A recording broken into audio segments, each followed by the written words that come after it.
I'm off from work, but it's great chatting to you and sharing an idea. I'm going to get back to the notes tomorrow. For those of you who are new, just signed in, got the new link. A note is incredibly important because you're going to share what you've heard after the session.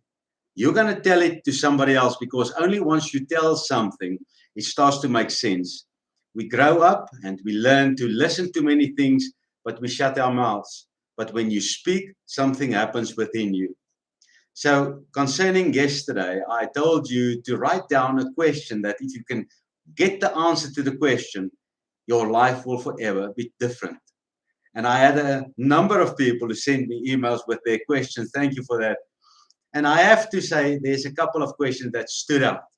I'm going to read them, and my eyes are just going to leave you for a moment. David, he wrote this question. He won his family's question, and he said, what makes me happy? Now, if you find the answer to the question, just imagine your life, a happy life. What a brilliant question. What makes me happy? If you find the answer to that question, and that becomes your quest every day, find what makes me happy, then your eyes will start to see the things that makes you happy. That's a rule of life. Whatever you look for, you attract to you like a magnet. Then Corinne said, how do I find my purpose in life? That's a great question. I'm going to give you a short answer. If purpose is not known, abuse is inevitable.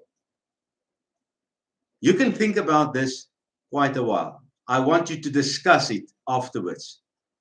If purpose is not known, abuse is inevitable.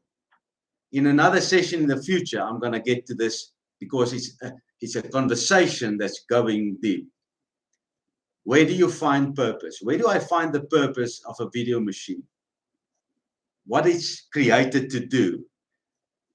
The only place where you will find what something was created to do was in the mind of the person who created that thing.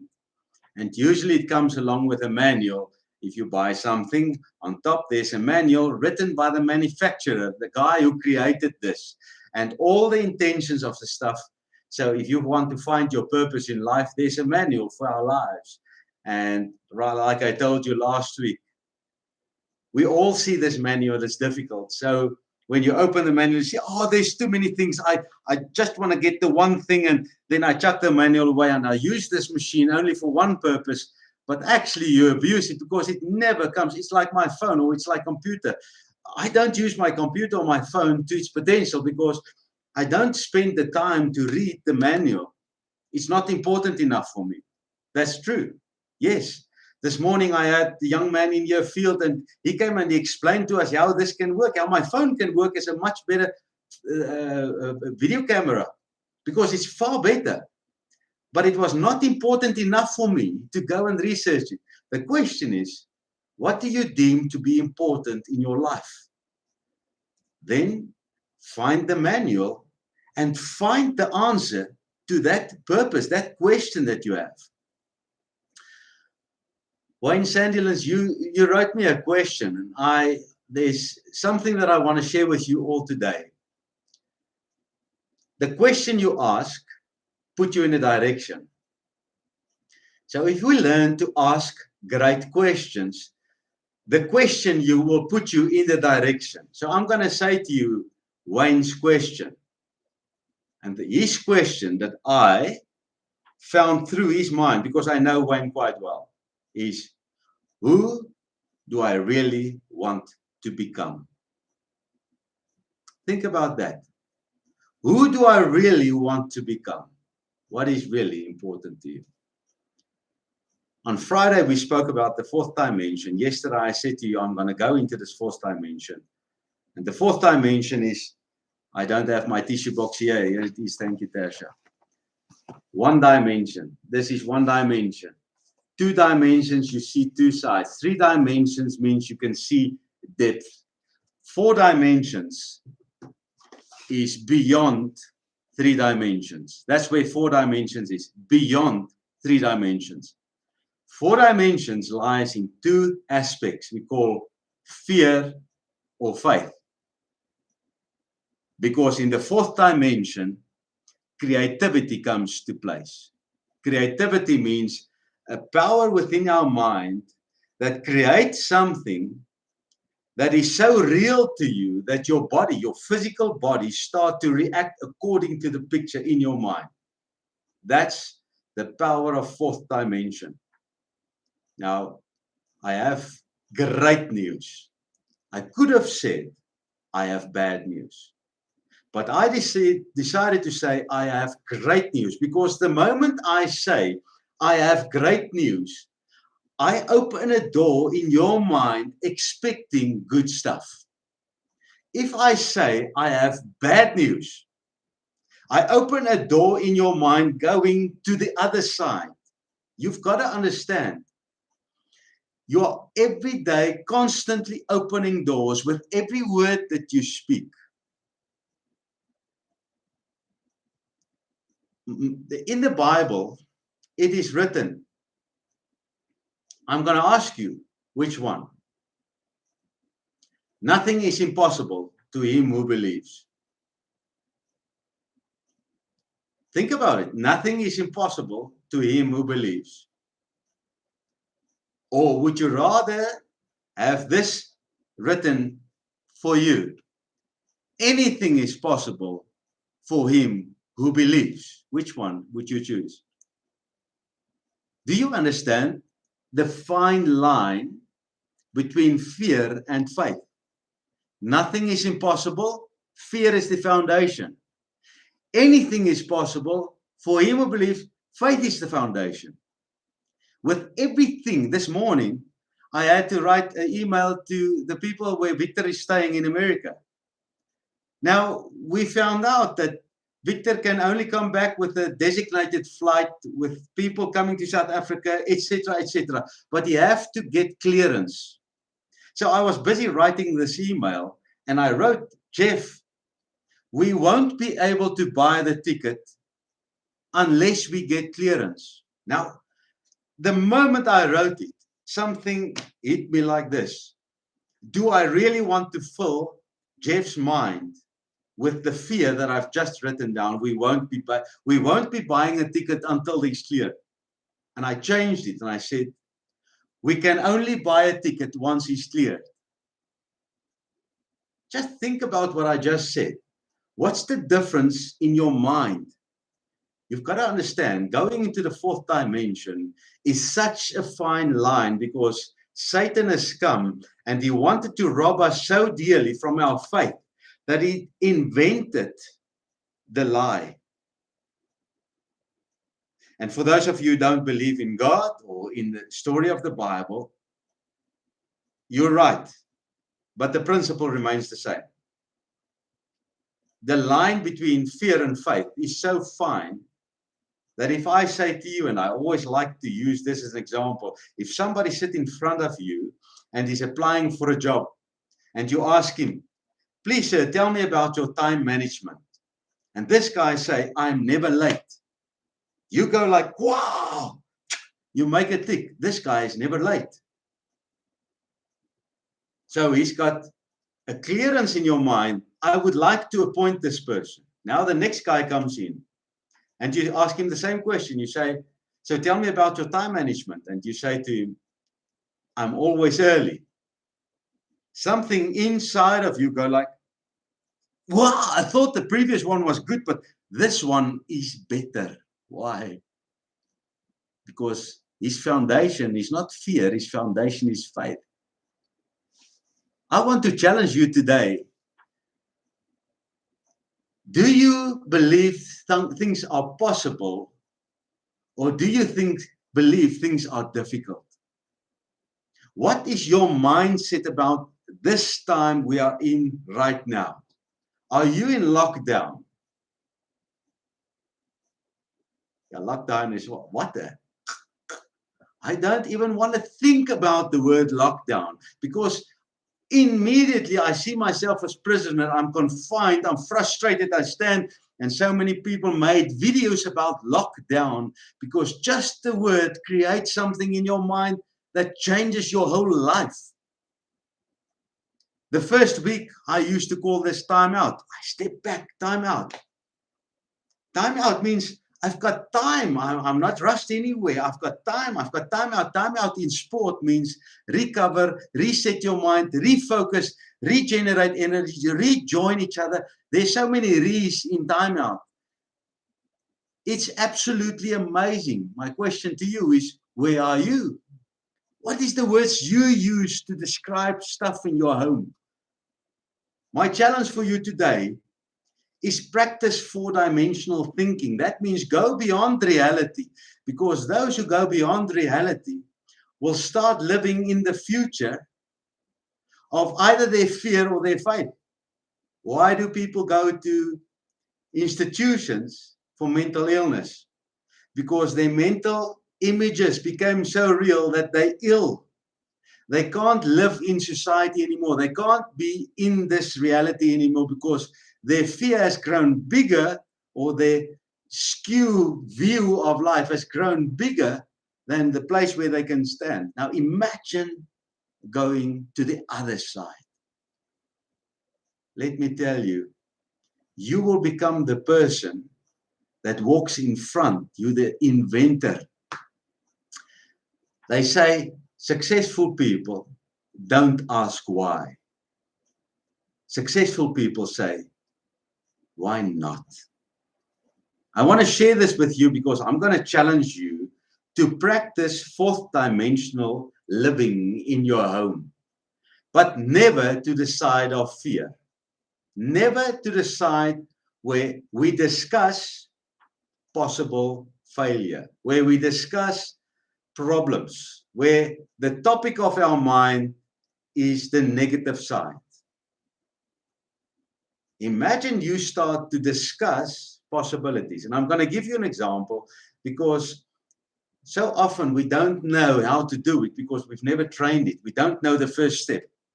There was a company in Greenland, and there was a huge challenge. In my confession that I told you yesterday, I said, I have no worry, no fear, no issues, nothing. I only have opportunities which I turn into a victory. So I don't even say I have challenges. I have an opportunity. Some people might call it a challenge. I call it an opportunity, because the moment my mind hears this is an opportunity, I see a solution. If I see it as a challenge, if I speak it as a challenge, immediately my mind take this as something that I'm going to fight against. Would you rather fight against life, or find the flow of life and be skilled in catching those streams? It's like the eagle flying on top of a storm.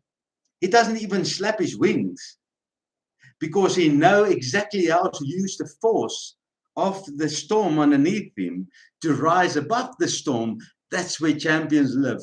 They don't fight the storm. They rise above the storm, and because of the way they think. The Greenland company had this issue. In winter, all the electrical lines, the telephone lines, many years ago, would get ice on it. And then the snow would become so heavy that eventually the weight of the ice hanging on the telephone lines would break the lines. And they couldn't, because it was thousands and thousands of kilometers of telephone lines all over. And they had to come up with a solution. How do you rid this? So they had the problem, and they got stuck. They couldn't find an answer, and they got a facilitator in, somebody like me. They got a facilitator in, a guy who was willing to break barriers. And this guy did a simple thing. He divided them into groups, and he said, I challenge any one of you. I want to see which group can come up with the most ridiculous solution. So it doesn't have to be realistic.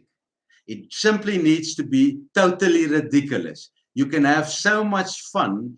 I want you to have fun and joy while looking for a solution. And it doesn't have to work. I want to see if you all can get us to laugh. And it was so strange, because the group went out, and for them to break the reality barrier, the barrier of reality is what stopped most of us in life. I want to share with you an amazing quote, brand new quote, just after this. Please remind me. Dash I will. But eventually, the solution was found because the one group came up with this solution. Why don't we just put a can of honey or a little can of honey on top of or every third pole before the winter starts? So we get a little bit of honey or just a cloth of honey that we can hang on top of those poles every 3 kilometers or whatever. And they discussed it in their minds and said, there's so many bears in Greenland. The bears will come to the poles and they will smell the honey and they will push these poles. And as they move the poles, the wires will move and the ice will fall off and the bears will do our work for us. And they don't even require payment. It was funny. Can you see all these bears standing next to the poles and shaking these poles to get the honey? And the ice falls off. You know what was the answer to that challenge they had? They simply took helicopters and they flew over the lines in the winter, just every week or whatever, or after a heavy snowstorm. They would just fly with the helicopters and the vibration of the wind of the helicopter would move the wires and the ice will fall off, and they saved millions of dollars. What do I say to you? There's always a solution to every question. There's always an answer. I can remember 24 years ago, the question I wrote down is, what do I need to save my marriage? What do I need to save my marriage? I hope you hear my question, because after that session, I realized if I don't ask a good question, I'm going to get a bad answer, and bad answers takes me into the hole of emptiness and depression and worry and anxiety. So I wrote down, what do I need to save my marriage? And I can remember the first answer I came up with was so uncomfortable. So I have to change my mind. And I want to share this with you because it happened this Sunday. It's fourth dimensional thinking. We are always going towards comfort. Sunday morning, after I had my bicycle ride and we were spending time together preparing for our church service, my wife asked me whether she can make me a bucket of porridge. And I said to her, it will be fantastic because I eat eggs and stuff the other day. But I said to her, would you mind just cutting up a sausage that I fried last night and put the sausage on it, and then I like to have one egg that's cooked or baked egg, fried egg on top. So in my mind, I had this picture of my porridge, sugar with butter on, a little bit of milk, then the sausage covering it, and then the egg, baked egg cut in pieces to make it easier, because otherwise the spoon is going to slip in. So I saw this picture of the most comfortable outcome for me. And when my wife presented me with the bucket of porridge, she had this most beautiful layout: porridge, sausage on this side, in the middle there was, I think, honey, and on this side the egg was cut up, and it looked beautiful. But what the idiot I was. The first thing that I said to her is, why don't you just spread all the stuff over? Now I've got to mix these stuff and it's going to be effort for me. I peed on her battery immediately because her intention was to surprise me. My comfort feeling thinking was, what's the easiest, most practical way to present it to me? Now, who's right? I was put off with myself. I almost said this, but I was put off with myself immediately because I realized I'm an idiot. Couldn't I just see what she saw for one moment? And then while we're having service, and my wife sits there and she's really a bit disappointed in my blatancy of not seeing her view. I sat there and I realized, what do I want my life to be like? Would I really like everything to be pretty boring exactly as I planned them? Or would my life be empty without the adventure of my wife? And I sat there and I thought, this thought, imagine I don't have her tomorrow. What will I miss about her? And the answer is her view of life. So why do I fight her view of life if it brings color to mine? Imagine I only have my view of life. One-dimensional, pretty boring, safe, and just nothing. I challenge you all. Go into 2 dimensions, 3 dimensions, but practice 4-dimension thinking, living. 4-dimension is faith, not fear. Fear is also 4th dimension. Most of us know fear. We've been there, we've spoken it. You know the diseases that you get from fear. Fear is a creative power, but so is faith. 4th dimensional living will take you to a place where you'll look at the world and say, can't you see what's available? Why don't you choose it? But you've got to understand, and I close with my quote this morning, because we have a step-up challenge in our family. And our step-up challenge is for 2 days, lasting, and then you've got to do it. The step-up challenge was finished this morning for us. My wife said, every one of us have to come with our own quote, not one that you read somewhere, our own quote. And I had mine, but my daughter was speaking something amazing. And tomorrow I'm going to speak about my daughter. Tomorrow's session is going to be about burnout, because my daughter burned out. I get goosebumps as I say this, but it happened in our home, because sometimes your passion can become such a thing that you stop to see reality, stop to see what's going on beyond reality, where you're going. And I am going to share that with you tomorrow, because there's so many children burning out in trying to please their parents, burning out in trying to keep up with this world's demands. So while my daughter was speaking, I came up with this quote, and you can put my name underneath this if you write it down. But I've got 2 versions. The one version is what I got this morning. The second version is the better one.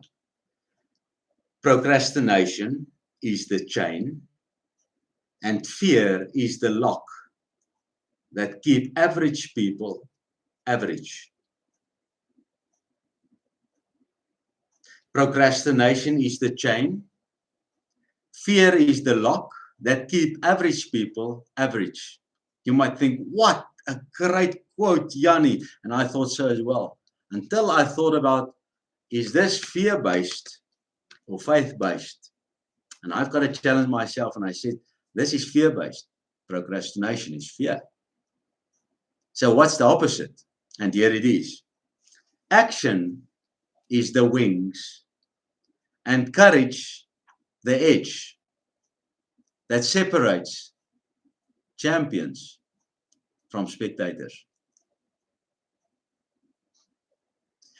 Thank you for that hand that you give me. I appreciate that. Thank you for the amen that I hear there. Thank you for the light bulb moment there. Would you rather think about procrastination and fear, or would you rather think about wings and being on the edge? Which one will be better for you? I choose the second one. So there's 2 quotes. The one quote is for the people stuck in this world. The second quote is for people who go beyond reality, and that's action is the wings and courage the edge that separates champions from spectators. I know you're a champion listening to this 30 minutes. My apologies for the hiccup in the beginning, but no problem. There's no problem for me. There's only solutions and opportunities, and we master all of them. Have a super day. Chat to you tomorrow.